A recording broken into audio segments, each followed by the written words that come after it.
here's what keeps you from mastery. The fact that you're here says a lot about you. And I appreciate you being here because most people don't show up for things. And I feel like the thing that keeps you from becoming a master or on that path of mastery are these words saying, oh, I know that already. Do you know what I mean? And I do it too sometimes. It's like, oh, I know that already, something else. But the masters really get good at the basics and the fundamentals because that's everything. And so that's really what's going to give you the most return. So when I want to learn something and I'm reading something and I want to get the most out of it, how many of you have been the opposite? You read something, you get to the end of the page, and then you forgot what you just read. Look around. And you go back and you reread it, and you still don't know what you just read, right? And that's a big problem, right? Because you're wasting your most valuable asset, which is your time. And so on the right side, the 3 questions I obsess about to get the most out of my reading or listening to a podcast or anything else, I ask myself these 3 questions. I ask myself, how can I use this?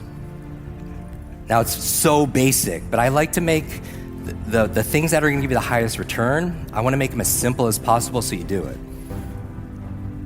How can I use this? And this is your creativity. You're listening to me as I speak here and all the other speakers, and you're asking, how can I use this? Because you have a dominant question you ask all the time, and it's been imprinted on you since you were a child, right? And so for me, growing up as the boy with a broken brain, I would be very introverted, very shy, and my superpower back then was being invisible, right? Because I didn't want to be seen or heard because I didn't feel like I was enough. And that's just what my reality was. But my imagination would kick in all the time because I would watch people and observe them and ask, why is that person so smart? Why am I working? Why do I have to work 3 times harder to do worse than this person, right? And the question I would ask all the time was, how can I make this better? Because I was obsessed. And the key to reading comprehension is asking more questions. If you read a page in a book, get to the end and not get anything out of it, it's because you're not asking questions, because questions are the answer. Questions are the answer because ask and you shall receive. And so that's all thinking is. When you really break down functionally what thought and thinking is, when you're in a corner thinking to yourself, you're asking questions and then you're answering them. And you probably are like, is that true? You notice you had to ask a question to be able to think about that, right? The second question I obsess about, and I would capture it on the right side to be able to, when you're taking notes throughout today and the rest of your life, on the right side I would say, why must I use this? Because here's the thing, the biggest lie in the personal development industry is that knowledge is power. It is. It's just you feel like you got points because you signed up for a seminar or a webinar, you bought a book and it sits on your shelf, and it becomes shelf help instead of self-help because it just sits there, right? But it doesn't become, the truth is, what people don't tell you is all the podcasts, coaching, conferences, online programs, none of it works unless you work, right? Is that fair to say? Like you can't read a book on doing like push-ups and get benefit from that. It just doesn't work, right? So you have to do the work. So I'm asking myself, how can I use this? And I'm coming up with all these ideas. That's the creativity part. And then I'm asking, why must I use this? Because if it's not a must, you're not going to do it because you have plenty of other things to do. Is that fair? Because there's a success formula, head, heart, hands. You could think about things in your mind, set goals in your head and affirmations, KPIs, your objectives. But if you're not acting with your hands and you're procrastinating, raise your hand if you ever procrastinated before, right? All of us. If there's a gap between your head and your hands, check in with the second H, which is your heart, right? The emotion. We do things emotionally. We are emotional creatures. We're not logical, we're biological. Dopamine, oxytocin, serotonin, endorphins, we're this chemical soup, and so we want to be able to activate that. So head, heart, hands, another way of putting it are our eyes. Information, that's good, great, but sometimes you can listen to a podcast, it's a lot of information, but there's no inspiration to use it. Fair? But sometimes you can listen to a speaker or learn something and it's inspiring, but you don't know what to do. Right? Is that fair? So you have information, you have inspiration, and then you have implementation, where you're doing it. And I feel like when you get all 3 I's together, you have the most powerful I, which is integration. That's my goal for all of you, is that when you read something, you listen to something, you learn something, it becomes part of who you are. Reading is to your mind like exercise is to your body. And some of you are already doing this, so I'm preaching to you, so I'm gonna show you how to do it better. But those of you who aren't on the other spectrum reading at all, the average person reads like 2 books a year.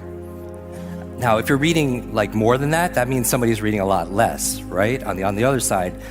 But it's the best exercise for your brain. People ask me all the time, how do I keep my brain young and how do I keep it energetic? And as I grow older, reading.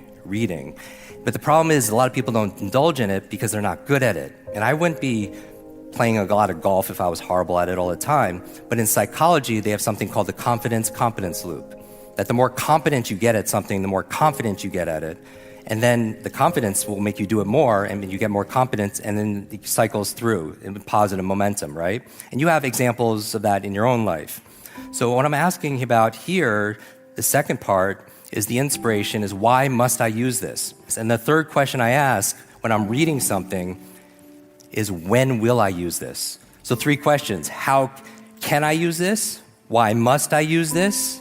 When will I use this? 3 powerful questions that lead to something which I think the number one productivity performance tool there is your calendar.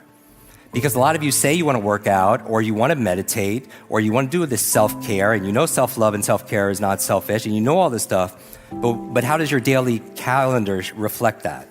Do you know what I mean? Because I can look at anyone's calendar and see like where they are in life because of what they prioritize. First things first. I always tell people the key, because you live backwards. Like even when I'm spending time in these senior centers, pulling off some memories and learning from them also as well, what I'm learning is so much. And at the same time, I hear a lot of regrets.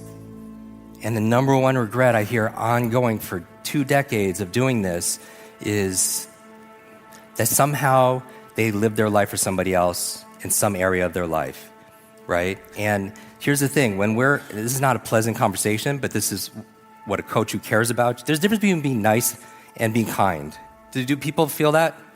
Like these words are used interchangeably, like they mean the same thing. And this is a little pet peeve I have, and I'm not like really obsessive about like epistemology and words, but nice, anybody can be nice to you because they're not vested in you, right? You could go to the grocery store and the people working there and people behind you, they'd be nice to you, but or people can be nice to you because they want something from you, but someone who's kind is different. Right? Nice won't go out of their way, but a kind person will. And a kind person will tell you the truth, not necessarily what you want to hear, because it's coming from a place of caring and compassion. And when I'm talking about this specifically, when it comes to your brain, is like, we're going to eventually, end this form of, we're going to transition at some point. And many of us are going to be in a coffin, we're going to be in a box. And in that box, there's not a lot of room for possessions. And if you have cars and everything, that's wonderful, but there's certainly not a lot of room for regrets. And my challenge is, I remember I was doing a reading program for Jim Carrey, and we're in his kitchen making brain foods and guacamole and everything. Some of you know the genius foods I talk about. And I asked him, why do you do what you do? He was like, Jim, I act completely silly on camera because I want to give people who are watching permission just to be themselves. And that's the most important, to free people from concern.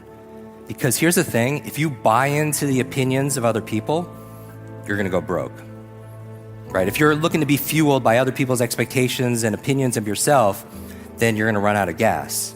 And you're like, what does this have to do with reading? Everything it comes back to this. Having the mental energy, or some people just don't read because of how it looks to other people, right? How many of you have people outside of this room that really don't understand why you're in this room? Look around, like, why are you listening to another podcast? Why are you buying another book? Why are you doing this all the time? How many people have people like that? And here's the thing, like, sometimes the people that care about you the most are the ones that you give the power to hold you back.